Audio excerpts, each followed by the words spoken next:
Yang kedua, saudara-saudara, pertolongan dan mukjizat Yesus selalu tersedia bagi kita di dalam lawatannya. Selama masih ada lawatannya, selalu ada harapan bagi kita. Yesus tidak pernah kehabisan mukjizat bagi kita. Bilang sama sebelahmu, Yesus tidak pernah kehabisan mukjizat. Kita yang seringkali tidak merindukan lawatannya sehingga hidup kita tanpa mukjizat. Walaupun miracle is not everything. Amin. Walaupun mukjizat bukan segala-galanya, but we need the miracle. Amin. Kita tetap butuh mukjizat. Amin. Dia mengasihi kita, maka dia sudah sediakan pertolongan dan mukjizat bagi kita di dalam lawatannya. Allah kita bertata di atas puji-pujian umatnya. Amin. Kalau kita nyanyi, saudara, kemudian Allah hadir di dalam puji-pujian. Bukankah ada sukacita? Bukankah kita bebas dari persoalan? Bukankah hidup kita ada kekuatan baru? Di mana itu kita temukan kalau bukan di hadiratnya? Di mana kita temukan kalau bukan di gereja? Kalau kita tidak ke gereja, bagaimana kita mau mengalaminya? Amin. Kalau sekali sebulan kita ke gereja, sekali 3 bulan, bagaimana kita mau bertumbuh? Nothing.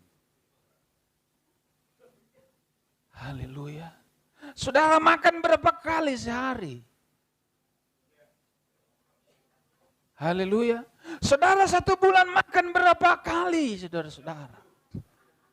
Tapi bukankah roh kita ini butuh makan? Tapi seringkali kita abaikan.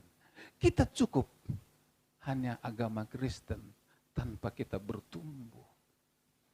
Amin.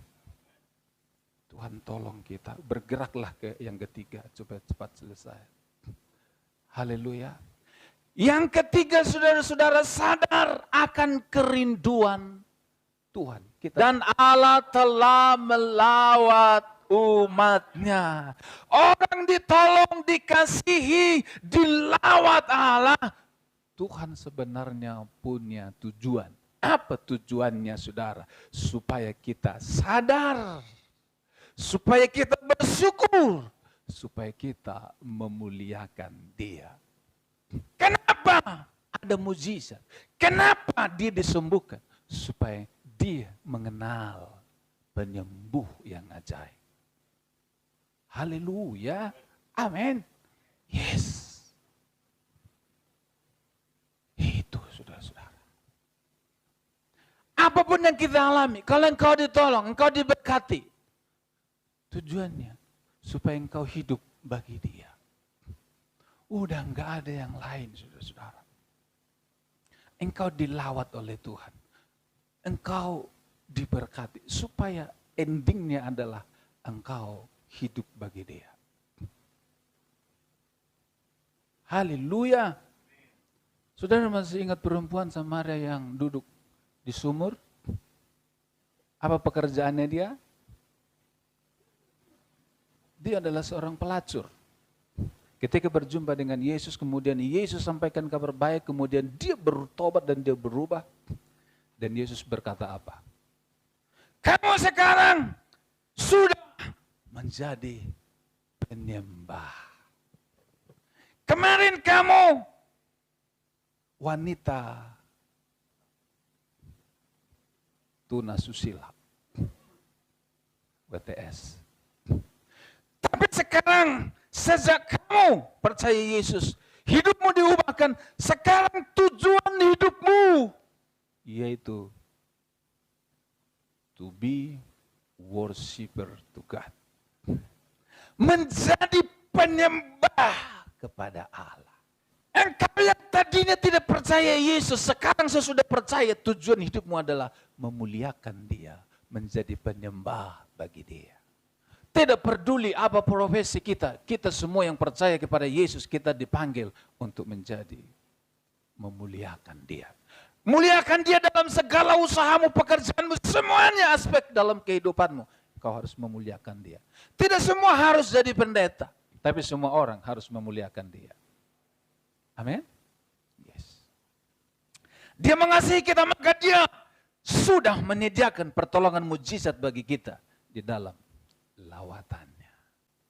Yang terakhir, berdampak sudah pasti. Amin.